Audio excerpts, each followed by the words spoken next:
here's what's cooking. This is News on the Go. I'm Amita Balachandra. I'm going to begin with some news that's hopeful.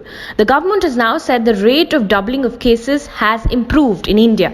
Let me explain. The government has now said that the lockdown seems to be working because the doubling rate of coronavirus cases was happening every 3 days in March, and post-lockdown now stands at 10 days. This means that after every 10 days the number of cases double, essentially saying that COVID growth rate has declined according to the government. The government has also said that the decision of lockdown was at the right time in India. The country currently has 17,610 active cases. And there's some more good news. Delhi Chief Minister said plasma therapy is showing encouraging results on patients in the national capital. Now, a person who has recovered from coronavirus would have blood rich in antibodies that helps fight that virus. Plasma therapy is transfusion of plasma from that recovered person to a critical patient. Delhi Chief Minister Arvind Kejriwal today has said that initial results of plasma therapy conducted on 4 Covid-19 patients has given encouraging results. He also went on to say the Delhi government will do a few more trials and then would seek permission next week to use the therapy on all serious Covid-19 patients in the city. Delhi so far has 2,376 positive Covid-19 cases with 50 deaths according to Health Ministry figures. Now, amidst dealing with the pandemic, Prime Minister Modi has launched 2 web portals. Now, these are the 2 web portals that have been launched: Swamitva Yojana for faster development of villages and eGram Swaraj. Now, the eGram Swaraj is basically an application which will provide panchayats a single interface to complete development projects. Swamitva Yojana, on the other hand, will use drones in mapping properties in villages.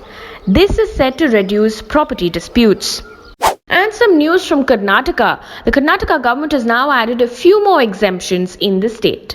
Here's what will now be open in the state. Shops selling dry fruits, ice creams and juice shops where only takeaway will be allowed, and prepaid mobile recharge shops will also be allowed to function. IT and IT-enabled services will also be allowed to function with minimum staff. The government has essentially said that these additional exemptions are to ease people's problems.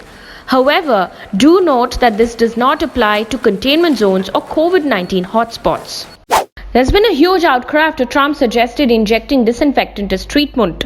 Now, I had to pick this up because it couldn't get more ridiculous. Here's what happened. During Thursday's White House briefing, an official represented the results of a US government research that indicated coronavirus appeared to weaken more quickly when exposed to sunlight and heat. The study also showed bleach could kill the virus in saliva or respiratory fluids within 5 minutes, and isopropyl alcohol could kill it even more quickly. The US president then said, "Is there a way we can do something like that by injection inside or almost a cleaning?" Not surprisingly, there has been an outcry with doctors across the world calling this suggestion shocking, unscientific, and extremely dangerous.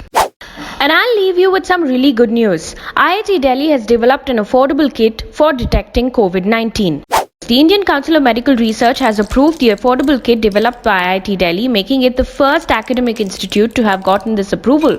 Do remember that this comes at a time when the Indian Council of Medical Research has currently halted the China-made rapid testing kits while states allege that they were faulty. The current testing methods are probe-based, while IIT Delhi says that they have used a probe-free method that has now been approved by the ICMR and will be more affordable than existing testing kits. The team is now currently looking for suitable industrial partners and could hit the market in a couple of weeks. With that, this is Amita Balachandra signing off. I'll be back tomorrow, but until then, you know the drill. Stay home, stay safe.